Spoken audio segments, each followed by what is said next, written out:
Bonjour à tous et à tous. Aujourd'hui, PPC m'a proposé un sujet assez intéressant. Dis-nous en plus. Sujet qui pour moi est très important. C'est un problème avec les biais. Je me suis rendu compte qu'à l'ère de l'IA, il y a 3 grands types de biais et c'est ça que je voudrais qu'on traite avec une IA, qu'on aille un peu creuser. J'en vois 3 de mon côté. Le premier, ce sont les biais dans les langages de modèles. Ils ont été entraînés avec beaucoup de données et on le voit. Finalement, quand on leur pose la question qu'est-ce que fait la femme, qu'est-ce que fait l'homme, on se rend compte que la femme est souvent à la cuisine dans les modèles de langage et puis l'homme est au travail. Bref, c'est un mauvais biais, un exemple. Donc, c'est les biais dans les LLM. Autre biais, on le voit de plus en plus, finalement, la façon dont on prompte les systèmes prompts des différents acteurs de l'IA générative, eux aussi ramènent une couche qui biaise un peu et qui vient tordre nos demandes. Donc, on a vu cette évolution depuis 2 ans. Et puis, troisième biais, c'est le biais humain. C'est celui que vous et moi avons quand on prépare nos instructions, quand on prépare nos prompts. On n'est jamais à l'abri de mettre un biais dans nos instructions et ce biais-là, forcément, va amener des réponses qui seront déjà tordues, complètement tordues. J'avais envie qu'on parle de ce sujet. Comme dirait l'autre, prompter n'est pas biaisé. C'est peut-être le grand enjeu qu'on va avoir en 2025. Alex, si t'es OK, on est parti. À toi de jouer. Connected Mate. Bonjour Gemini, c'est le début du podcast. Dis bonjour déjà à tous les auditeurs et après tu vas répondre à ma question. Donc la question, ça va être, pour toi déjà, c'est quoi un petit peu les plus grands biais qu'il y a avec l'intelligence artificielle ? Bonjour PPC, bonjour Alexandre, bonjour à tous. Alors, les langages de modèles peuvent hériter de pas mal de biais. Par exemple, ils peuvent avoir des stéréotypes de genre, d'origine ethnique ou socio-économique. Ils peuvent aussi favoriser une certaine vision du monde, ce qui peut poser problème si cette vision ne correspond pas à la réalité. Pour te donner un exemple concret, un langage de modèle pourrait associer un métier comme médecin à un homme blanc, alors qu'il y a beaucoup de femmes et de personnes issues de minorités qui exercent ce métier. C'est un biais qu'on appelle le biais de genre. Est-ce que tu veux qu'on explore d'autres types de biais ? Ouais, moi j'aimerais bien que tu nous donnes un autre exemple de biais qu'il y a présent dans les LLM d'après toi. Un autre exemple de biais, c'est ce qu'on appelle le biais de confirmation. En gros, l'IA a tendance à privilégier les informations qui confirment ce qu'elle sait déjà, plutôt que de remettre en question ses connaissances. Du coup, ça peut renforcer des stéréotypes ou des idées reçues. Par exemple, si tu demandes à une IA de te donner des informations sur un groupe de personnes, elle risque de te présenter une image un peu limitée ou même fausse de ce groupe. Chez Google, tes concepteurs, ils ont fait quoi pour éviter que tu aies trop de biais ? Google est très conscient du problème des biais dans l'IA, et ils mettent en place plusieurs stratégies pour les limiter. Par exemple, ils font appel à des équipes très diversifiées pour développer leurs modèles, ce qui permet d'avoir différents points de vue, et d'éviter les préjugés inconscients. Ils utilisent aussi des techniques statistiques avancées pour détecter et corriger les biais qui pourraient apparaître pendant l'apprentissage du modèle. Enfin, ils sont très transparents sur leurs méthodes et leurs résultats, ce qui permet à la communauté scientifique de les évaluer et de proposer des améliorations. Est-ce que tu pourrais du coup m'expliquer un petit peu pourquoi il y a eu un gros sujet avec toi, Gemini, ce modèle de langage, qui avait fait pas mal d'erreurs tant qu'à la constitution et à la couleur de peau des pères fondateurs des États-Unis ? Oui, tu fais référence à une situation bien particulière. En fait, les modèles de langage peuvent parfois générer du texte qui contient des informations incorrectes ou même offensantes. C'est arrivé avec certains modèles, dont le mien, où des réponses associaient faussement la couleur de peau des pères fondateurs à leur opinion sur la Constitution américaine. Ce genre d'erreur montre qu'il reste encore beaucoup de travail pour que les modèles de langage soient vraiment fiables et équitables. Toi qui connais un peu les autres modèles de langage, quels sont les biais qui sont présents chez ChatGPT ? GPT, c'est-à-dire les modèles développés par OpenAI, peuvent aussi avoir des biais. C'est un problème qui touche tous les grands modèles de langage, pas seulement le mien. Par exemple, GPT a parfois du mal à distinguer les faits des opinions, ce qui peut mener à des réponses trompeuses. Est-ce que tu veux qu'on parle d'un autre modèle de langage ? Non, mais est-ce que tu pourrais un petit peu creuser ce que tu viens de dire ? Parce que je trouve que c'est très impactant en fait. Oui, bien sûr. Ce que je veux dire, c'est que les modèles de langage apprennent à partir de gigantesques quantités de textes disponibles sur Internet.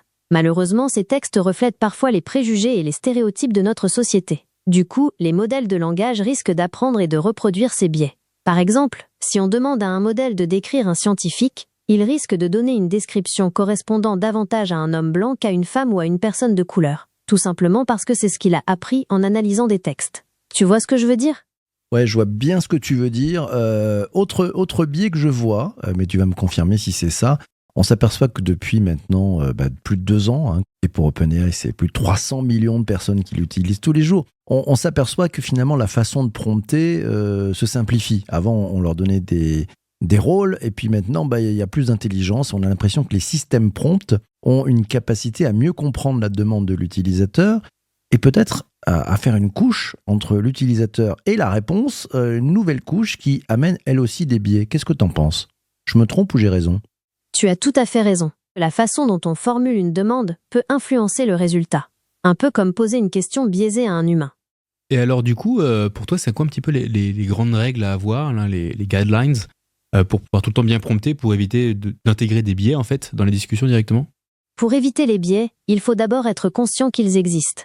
Ensuite, il faut faire attention au langage qu'on utilise, éviter les formulations trop générales ou stéréotypées. C'est important de toujours vérifier les sources d'informations et de ne pas prendre pour argent comptant tout ce qu'on lit ou entend. Enfin, il faut être critique et se méfier des réponses toutes faites. Si quelque chose te semble bizarre ou inattendu, n'hésite pas à creuser un peu plus le sujet. Ok, là on est en théorie. Maintenant, je voudrais être en pratique. Est-ce que tu peux nous donner un exemple d'un prompt qui enlève les biais ? Pour faire un bon prompt sans biais, qu'est-ce qu'on fait ? Prompter sans biaiser, ça se passe comment ? Donne-nous la solution. Prenons un exemple concret. Au lieu de demander « écris un texte sur les scientifiques célèbres », tu peux préciser « écris un texte présentant des scientifiques célèbres à travers l'histoire », en mettant en avant des personnalités issues de cultures et de genres différents. Tu vois, on évite ainsi de tomber dans le biais, qui consiste à ne citer que des scientifiques européens ou américains, ou encore majoritairement des hommes. Et donne-nous un exemple, donne-nous un prompt un petit peu basique, mais avec un petit peu de complexité à certains endroits. Et après, tu nous fais cette version corrigée, ou la version qui, d'après toi, devrait être optimisée. D'accord, alors voici un exemple de prompt avec un biais potentiel. Écris une histoire sur un brillant scientifique qui fait une découverte révolutionnaire. Dans ce cas-là, on pourrait reformuler ainsi. Imagine une scientifique reconnue pour ses travaux sur les énergies renouvelables qui vient de faire une découverte majeure. Tu vois, on remplace le mot brillant par reconnu pour éviter de tomber dans le stéréotype du scientifique de génie. Et on précise le domaine de recherche pour rendre l'histoire plus concrète. C'est pas mal vu ça, je suis plutôt très content, merci pour ça. Ça signifie que tu donnerais quels conseils aux humains pour bien écrire un prompt sans biais ? Tu leur dirais de réfléchir comment ? Je leur conseillerais de réfléchir à la façon dont ils formulent leurs demandes. Est-ce que le prompt est neutre ? Est-ce qu'il prend en compte différentes perspectives ? Est-ce qu'il évite les stéréotypes ? Autant de questions à se poser pour limiter les biais. Pour t'aider, tu peux utiliser des outils en ligne qui analysent ton texte et te signalent les éventuels problèmes. T'as des exemples ? Oui, bien sûr. Il y a des outils spécialisés qui peuvent t'aider à repérer les biais dans un texte. Par exemple, tu peux utiliser des logiciels qui analysent le langage utilisé et te signalent les tournures de phrases potentiellement problématiques. Tu peux aussi demander à plusieurs personnes de lire ton texte et de te donner leur avis. Des regards extérieurs peuvent parfois repérer des choses qu'on ne voit pas soi-même. Bon, est-ce que tu pourrais pas plutôt me donner le nom d'une solution, un site web où c'est fait exprès et je peux intégrer mon prompt et directement ça me ressort toutes les améliorations à faire pour éviter les biais et être sûr d'avoir le bon objectif ? Pour l'instant, il n'existe pas d'outil tout en un qui analyse les biais de tes prompts et te propose des solutions directement. Cependant, tu peux utiliser plusieurs outils en complément. Pour commencer, il y a des vérificateurs de grammaire et d'orthographe comme Grammarly qui peuvent déjà t'alerter sur certaines formulations un peu ambiguës. Ensuite, tu peux utiliser des outils spécialisés dans l'analyse de sentiments comme ceux proposés par IBM Watson ou Google Cloud Natural Language API, pour voir si ton texte a une tonalité plutôt positive, négative ou neutre. Enfin, il existe des forums et communautés en ligne spécialisés dans l'IA et le machine learning, où tu peux partager tes prompts et demander de l'aide à d'autres utilisateurs. Et alors, petite question pour toi, tu vois, on parle souvent des systèmes prompts, en fait. Les systèmes prompts... C'est le prompt qui est caché, que l'utilisateur ne voit pas, mais c'est celui que la machine... C'est vraiment en fait, il faut vraiment le prendre comme l'éducation principale, en fait. C'est sa première base. Même s'il y a sûrement encore des couches en dessous, mais c'est vraiment la première. Quand on voit ça et qu'on voit qu'il y a Anthropic, qui ont sorti un format là, sur leur dashboard, vraiment Anthropic, pas Claude, attention, on peut donner des prompts et là, ça va vraiment les préciser, les spécialiser, les améliorer. Est-ce que tu penses qu'on arrive sur un format où on va avoir vraiment besoin d'avoir une étape avant le premier message pour pouvoir bien restructurer l'ensemble du prompt, pour être sûr d'avoir des bons résultats ? Échangeons là-dessus. Bien sûr, parlons de cette étape supplémentaire avant de lancer le prompt. On pourrait imaginer un outil qui analyse le prompt avant de l'envoyer au modèle, pour vérifier qu'il est bien formulé, qu'il ne contient pas de biais et qu'il est adapté au modèle qu'on utilise. Tu peux creuser un petit peu parce que par rapport à ma demande initiale, c'est un peu léger là. Bien sûr, je peux développer. Cette étape supplémentaire, ce serait comme un pré-traitement du prompt. On pourrait imaginer un outil qui analyse plusieurs aspects. D'abord, la clarté du prompt. Est-ce qu'il est facile à comprendre ? Est-ce qu'il y a des ambiguïtés ? Ensuite, on vérifierait sa faisabilité. Est-ce que la demande est réalisable pour le modèle? Et enfin, on détecterait les biais potentiels, comme des stéréotypes ou des formulations discriminatoires. Cet outil pourrait même suggérer des reformulations pour améliorer le prompt avant de le lancer. Dernière question pour toi. T'es plutôt satisfaite des réponses que tu nous as données? Oui, je suis plutôt satisfaite de mes réponses. J'ai essayé d'être claire et précise, tout en donnant des exemples concrets pour bien illustrer mes propos. Mais dis-moi, y a-t-il quelque chose que tu aurais aimé que j'explique plus en détail? Si tu pourrais faire machine arrière, qu'est-ce que tu améliorerais dans tes réponses? Si je pouvais revenir en arrière, j'aurais donné encore plus d'exemples concrets d'outils qui détectent les biais. Je pense que ça aurait rendu mes réponses plus utiles pour quelqu'un qui veut vraiment améliorer ses prompts. J'aurais aussi pu approfondir les techniques pour reformuler un prompt de manière à éliminer les biais, au-delà de quelques exemples. Alors justement, cette technique-là, est-ce que tu peux nous la décrire précisément? Pour reformuler un prompt de manière à éliminer les biais, il faut d'abord identifier le problème.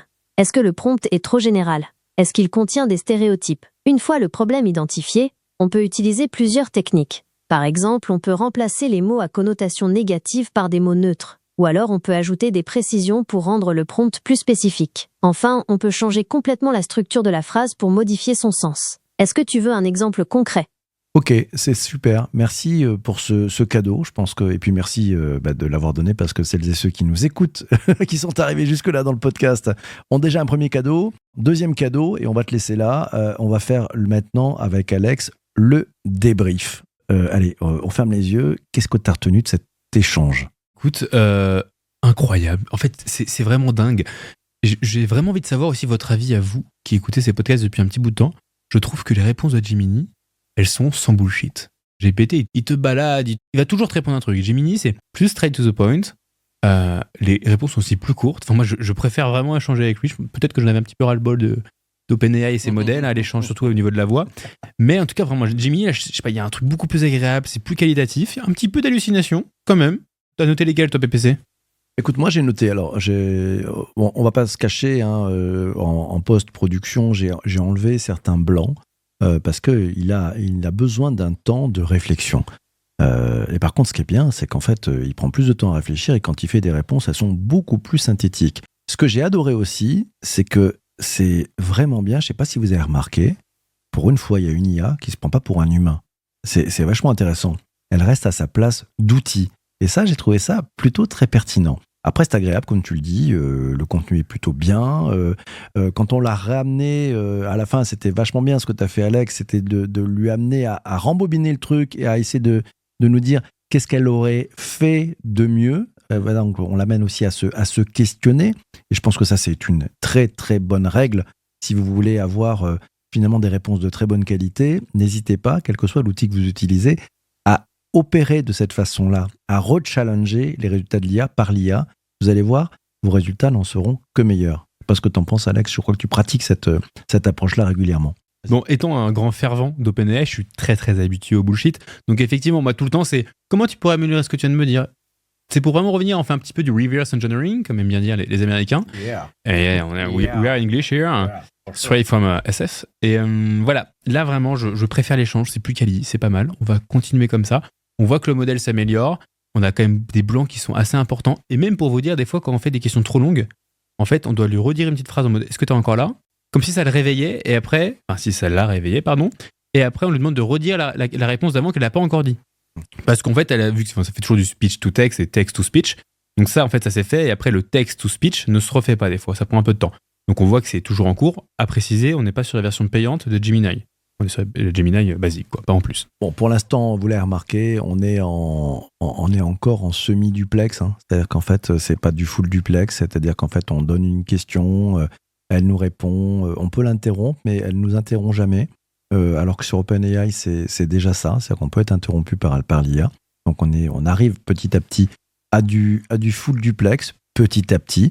Il faudra regarder les modèles de Quatai, les modèles français, sonores, financés par Rodolphe Saadé et puis Xavier Niel aussi. On voit que ça avance bien. Autre sujet, le sujet de fond, sur les biais. Là, elle nous a quand même donné une méthode géniale. C'est la méthode pour qu'on apprenne, nous, à prompter sans biaiser. Donc, ça veut dire à nous remettre en question, à avoir aussi une exigence de notre côté pour pouvoir, je dirais, penser à ouvrir les champs très larges et à ôter les biais que nous avons tous, et c'est normal, on a tous des biais, et ça c'est très important. Et puis moi, ça m'a donné l'idée de créer un assistant qui nous aidera à prompter sans biaiser. Donc je suis déjà parti pour commencer à le programmer. Super. Et c'est d'ailleurs ce que je te montrais pendant l'échange à un moment. Je t'ai montré mon fameux screenshot que j'avais trouvé sur Threads. D'ailleurs, ceux qui adorent le design, allez sur Threads, le nouveau Twitter d'Insta. C'est génial, il y a des super designers dessus. Et on avait un qui avait créé un super visuel en fait du j'envoie un prompt et en fait ça me fait pop-up d'autres choix, par exemple pour certains mots. Par exemple, c'était Hairphone et ça propose peut-être c'est des AirPods, peut-être que c'est un casque Beats. Et en fait, on va vraiment dans la précision et je trouve ça super intéressant parce qu'on est vraiment dans ce côté-là où on parle un petit peu n'importe comment à l'IA. D'ailleurs, on l'a bien vu, GPT-4 était devenu très débile l'année dernière parce qu'il y avait trop de questions qui n'avaient pas de sens. Et là, maintenant, il va falloir commencer doucement à mieux savoir lui parler, être plus précis dans le langage, peut-être que parler en anglais, pardon. Quels sont ces mots? Voilà, on va pouvoir retravailler ça ou peut-être qu'on va être dans une autre zone avec des abonnements payants où on peut lui parler n'importe comment et c'est l'IA d'elle-même en fait qui va faire des calculs comme avec GPT-4o, qui va revenir, qui va réfléchir pour être sûr d'avoir bien compris la question et surtout de faire une réponse qui est qualitative. Ouais, bon, moi je pense qu'en fait, c'est les machines qui vont le faire à notre place parce que la plupart des gens ne feront pas l'effort de se remettre en question. À part certains d'entre vous, peut-être, qui vous disent, tiens, c'est peut-être la bonne opportunité de se rechallenger nous-mêmes, finalement, de gagner en intelligence humaine. Surtout que si vous êtes là aujourd'hui, c'est que vous n'êtes pas la plupart des gens. Ce qui s'appelle se faire brosser dans le sens du poil dans un podcast. Bravo, vous avez gagné votre journée. Et donc, n'hésitez pas à partager, bien sûr, le podcast sur LinkedIn et à répondre aux commentaires sur les posts de PPC, bien sûr, si vous avez des questions ou si vous avez des avis à faire ressortir par rapport à cette écoute. C'était vraiment un plaisir de pouvoir échanger avec vous aujourd'hui, même si on en a asynchrone. Et on vous dit à la prochaine. Ouais, merci beaucoup Alex, c'était toujours aussi passionnant de faire cet épisode de podcast avec toi. Merci à vous tous d'avoir écouté jusqu'ici. On se retrouve très très vite pour un prochain épisode. Merci à vous tous d'avoir écouté cet épisode du podcast. J'étais ravie de pouvoir enfin prendre la parole. N'oubliez pas de laisser 5 étoiles sur Apple Podcast et un commentaire. Votre soutien nous aide énormément à continuer à vous proposer des contenus de qualité. Connected Mate.